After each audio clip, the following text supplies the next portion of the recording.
Yo, what is good, Jets Nation? Welcome back to Jets Media. This is Richie, and in this video, I want to give you guys my thoughts about the Jets and the Eagles game coming up this Sunday. To give you guys my flight preview, this is going to be a very fun matchup between two teams that are really interesting this year, if I had to say. The Philadelphia Eagles, they're coming off a disappointing loss to the New York Giants, as Jalen Hurts had probably his worst performance of the season, and he's a little banged up. He has an ankle problem, but he'll be suiting up in this game against the New York Jets. And the Jets, they're coming off a victory over the Houston Texans, and Zach Wilson is back after that knee injury suffered against the New England Patriots. As we know, he sprained his PCL. He came back against the Houston Texans. He had an iffy game, so we're looking to see Zach Wilson have a bounce-back performance against the Philadelphia Eagles at home at MetLife Stadium. So, guys, in this video, I'll give you guys my preview. Before I hop in, I just want to mention, if you guys are new to Jets Media, please make sure you smash that subscribe button. And if you want to check me out over on Instagram and Twitter, that is at NYJets_media. And if you enjoy the video, please do not forget to thumbs it up. With that being said, let's hop right into the video. So, first, let's talk about the Philadelphia Eagles, our opponent. So, like I said, the Eagles are coming off a very disappointing loss to the New York Giants. They gave up, they only scored 9 points. And the Philadelphia Eagles, they're a really hard team to nail down. You know, Jalen Hurts has been having a phenomenal season, especially as being a dual-threat quarterback. He's someone that you have to be able to contain in the pocket, because if you give him any, chance to scramble outside of the pocket and run for the first down, he can even take it to the house and he can just bite you on the ground. And that's something that we really have to look out for. The Philadelphia Eagles have a very good, strong, run game on the ground with the quarterback and the running backs. Miles Sanders, he's been injured for most of the season, but he's back healthy and he's been doing his thing. Jordan Howard, he's dealing with an injury as well. And even Boston Scott, they got 3 running backs that's legit, and they got a beefy offensive line. And of course, you can't forget to mention their rookie stud receiver in Devontae Smith. And then on the defensive side, they got a guy in Darius Slay, who's a ball hawk, can get the ball whenever he wants, and they got a pretty mean defensive front as well. So I think the key for this victory for the New York Jets, if they wanted to get the dub, it's going to be the trenches on both sides of the ball. I'm really curious to see how the Jets are really going to game plan against a really good attacking front seven of the Philadelphia Eagles. With our offensive line, we got to make sure that we can protect Zach Wilson, number one. So let's get into the first thing I want to talk about in terms of the New York Jets, offensively speaking. So when it comes to Zach Wilson, right, he's coming off a game against the Houston Texans. He had a bad turnover in the first half. His stats were not all that great at halftime. He comes out in the second half, manages the game, does everything he needs to do in order to give the New York Jets a victory by protecting the football, establishing a run game, because our run game was phenomenal against the Houston Texans, and that's something that I hope that we can continue in this game. But what I want to see from Zach Wilson is stay within the pocket and step up into his throws and make the easy reads, because as we know, we're seeing Zach Wilson develop over time, and he looks like he's losing his confidence in terms of in the huddle, and that kind of happens when you're a rookie quarterback. Not everything clicks right away. He's trying to be a little too flashy at times with those sidearm passes, which I know he can really get away with at times, but I want to see Zach Wilson be able to hit those easy 5-yard intermediate routes, because you could tell that he puts a little too much zip on it when he has to. He doesn't know how to take it off a little bit, and that's going to come with time, and that's why I'm excited to see what Zach Wilson could do for the remainder of the season, because that's only going to make him get better and better the more reps that he gets underneath his belt. So when it comes to Zach Wilson, I also want to see him take a lot of shots downfield, and that's also up to Mike LaFleur for scripting those plays. I would like to see Zach Wilson get aggressive early on. That's been a really big issue for Zach Wilson in this offense when he's under center. The offense gets off to a terrible start in the first quarter pretty much every single time Zach Wilson has been the starting quarterback for the New York Jets this season. So the question is, how do we get off to a good start offensively? I think the Jets need to be aggressive. I think if we can establish a run game early, they'll set up the play action for the deep passes as well. Why not take a shot down the field to Elijah Moore? We know what we got in Elijah Moore now. He is, actually establishing himself as a top rookie receiver in the NFL. He's been graded as the best receiver in the past couple of weeks as well. Not even comparing the rookies, but across the NFL, Elijah Moore has been doing his thing, especially in man coverage. He can beat anybody man on man.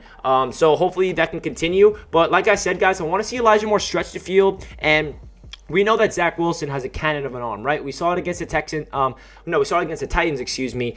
So I want to see what Elijah Moore and Zach Wilson can do if Elijah Moore gets beat, if he gets some, separation down the field, and if Zach Wilson has time to throw. I would like to see an explosive play from Zach Wilson to Elijah Moore early in the game to set the tone and also put the Philadelphia Eagles defense on their heels where they don't know what to expect, because I do think that the fundamentals of this game needs to be the ground for the New York Jets. I think that Tevin Coleman, Austin Walter, and Ty Johnson, even though we're without Michael Carter, our sensational rookie running back, those 3 running backs I just mentioned have been really good in the absence of Michael Carter. So, and a big shout out to the offensive line line as well. Morgan Moses has been probably, the best guy on the offensive line against the Texans in the run game. Elijah Vera Tucker has been probably the best overall offensive lineman on this entire team. But those 5 guys in the O-line have been getting better and better as the season goes on, and that's such a great sign that they're developing together. LDT has filled in for Greg Van Roten. All of a sudden, the offensive line is playing phenomenally. And how about that, guys? We find out that Dan Brown, the tight end that we gave up to give LDT a member of the New York Jets, the Jets actually signed him because the Chiefs ended up cutting him. So we essentially gave up nothing for LDT, and we got a brand new starting right guard. Shout out to Joe Douglas. I don't know how you continue to just fleece people, but that's really my thoughts about the offense, guys. I want to see the Jets establish a run game early, but at the same time, I also want to see Zach Wilson stretch the field and take his shots, because that's what gets Zach Wilson confidence. Because if you can give Zach Wilson a chance to get an explosive play immediately, say for example, it's a play action bootleg, Zach Wilson rolls out, he completes a 30-yard pass to Elijah Moore down the field, or anybody, doesn't matter who it is, that can give Zach Wilson a little bit of confidence. And no, it doesn't have to be 30 yards down the field. It could be a quick 10 or 15 yard, first down, because that's what I want to see Zach do, is get confidence within himself, because that's something that I've not seen Zach Wilson yet this year, besides from that Tennessee Titans game where he goes out there, he has that swag, he has that confidence, that why everyone fell in love with him over at BYU. And then if you want to talk about the Jets on the defensive side of the ball, we're going to have to contain Jalen Hurts. And how do we do that? Because that's not going to be easy to do. The Jets haven't really gone up against a bunch of dual threat quarterbacks this year. So I think the Jets are going to have to understand that if they're going to be an attacking front seven,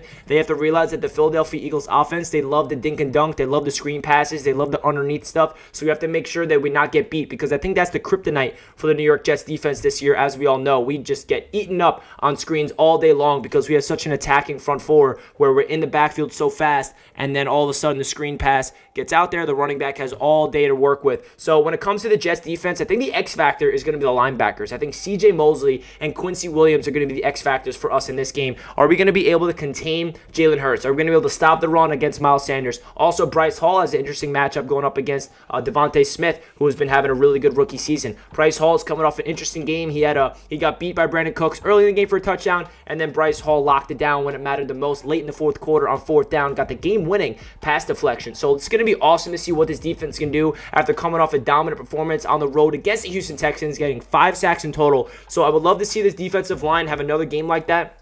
Unfortunately, there's some injury news to keep in mind. I'm not sure who's going to play or not, but Foley Fatukasi and Sheldon Rankins, those two guys have not been practicing this week. That's definitely something to look out for, because those two are our best run-stuffing defensive linemen. Other guys like Quinn Williams and, John Franklin Myers, they'll be healthy. I mean, those two guys have been the best defensive linemen on the team so far, but hopefully they can really break out, because if those two guys and Rankins and Foley can't go, we need other guys to really step up big time, because that Sal loves a rotation, but at the same time, I do love the depth that we have on the defensive line position. And another quick shout out to our safety tandem, Ashtyn Davis and Elijah Riley. I think these two guys have been pretty well in the past couple of weeks. We went out there and signed Elijah Riley from the Philadelphia Eagles, and he's been actually looking pretty good. As we know, Marcus May went down with an injury for the season. Ashtyn Davis, our third-round pick last year, was still trying to figure out what he's got. He's been looking decent, Ashtyn Davis. He's not been as bad as people might think. And Elijah Riley's flashing some potential, and I'm liking what I'm seeing from Elijah Riley. So that's my thoughts about this game coming up, guys, against the Philadelphia Eagles.